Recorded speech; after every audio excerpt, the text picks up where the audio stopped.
5 seconds. Start. उपाध्यक्ष महोदय, मैं मानती हूँ कि बहुत से जो हमारे भाई हैं उनकी ओर से शिकायतें आई हैं और यहाँ बातचीत चलती रहती है कि हम अपने इलाके में सफाई बंद कर देंगे, परंतु यह विषय स्वायत्त शासन संस्था के सहयोग से नहीं हो पा रहा है जैसी कि हमें आशा है। और मैं समझती हूँ कि राजनीतिक दल स्वास्थ्य के विषय में ध्यान रखते हैं, क्योंकि यह मानवता के लिए बहुत आवश्यक है और इसमें राजनीति का कोई रंग नहीं आना चाहिए, ऐसी मेरी आशा है। मैं अनुरोध करूंगी कि सदस्यों की जो समस्याएं हैं उनको ध्यान में रखते हुए दिल्ली प्रशासन कोई ऐसी नीति अपनाने की कोशिश करे जिससे नगर निगम का यदि कोई काम हो तो उस विषय में हमारा नगर निगम से एक सहयोगपूर्ण वातावरण पैदा हो, मगर इस वातावरण में राजनीति न आने पाए। हमारे सामने एक उद्देश्य हो कि हमें जनता का काम करना है, क्योंकि जनता के लिए हम चुनकर आए हैं। इसमें पार्टी का कोई प्रश्न नहीं है। दूसरी बात मैं यह कहना चाहता हूँ कि अनाथ बच्चों के लिए जो इस बजट में प्रावधान किया गया है कि उनके लिए केंद्र बनाए जाएंगे, तो मैं समझती हूँ कि इन केंद्रों के साथ साथ बेसहारा महिलाओं के लिए जो कि समाज से तिरस्कृत हैं, ऐसी महिलाओं के लिए जगह जगह इस प्रकार के केंद्र खुलने चाहिए जहां उन्हें रोजगार सिखाया जाए और साथ ही साथ आर्थिक रूप से स्वतंत्र बनाने की तरफ भी प्रयत्न किया जाए। इस विषय में मेरा एक सुझाव है कि जो बच्चे अनाथ हैं, जो बेसहारा महिलाएं हैं, उनकी तरफ हमारी पूरी कोशिश होनी चाहिए कि जो अनाथ बच्चे हैं, जो समाज से तिरस्कृत हैं, जिनको अवहेलना की दृष्टि से देखा जाता है, उनके लिए केंद्र बनाए जाएं और उन केंद्रों में वह अधिकारी रखे जाएं जिनके संरक्षण में वह कार्य सीखें, पढ़े लिखे।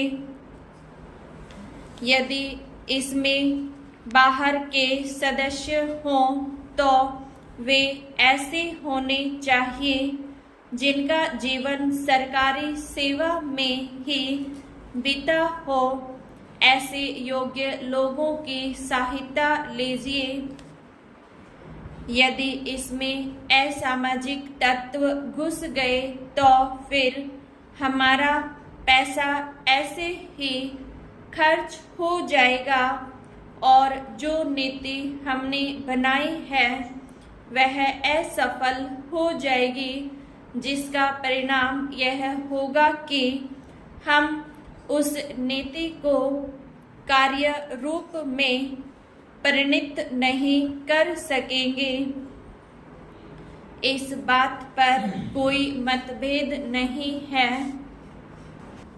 उपाध्यक्ष महोदय, रूस में जो भारत के जो मानचित्र प्रकाशित हुए हैं उनमें भारत के कुछ हिस्सों को सही तरीके से नहीं दिखाया गया है।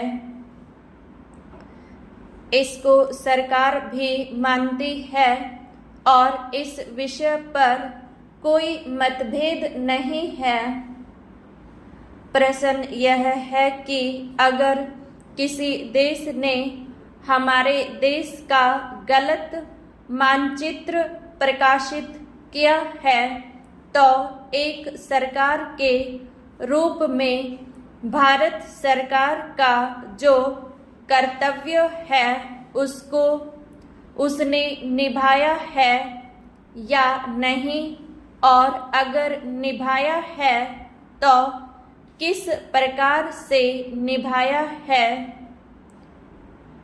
जब भारत सरकार का ध्यान इसमें प्रकाशित उस मानचित्र की ओर दिलाया गया जिसमें हमारे देश के कुछ भाग को गलत ढंग से दिखाया गया था, तो उसने 1956 में ही, जबकि न तो भारत और चीन की सीमा का प्रश्न पैदा हुआ था, इस बारे में रूस ने विरोध किया। इसके बाद भारत सरकार ने लगातार 4 बार रूस सरकार से लिखित रूप में विरोध किया कि हमारे मानचित्र को ठीक से नहीं दिखाया गया है।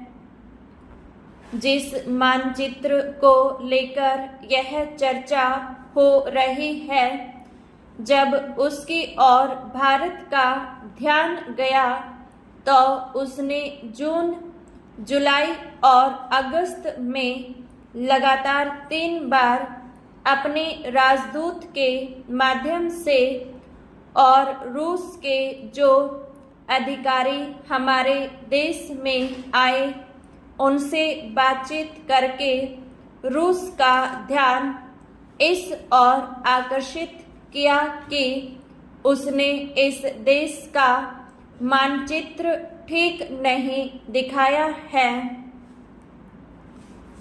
प्रश्न यह है कि जिस मानचित्र के बारे में हम चर्चा कर रहे हैं उसके बारे में हमें चिंता होनी चाहिए या नहीं।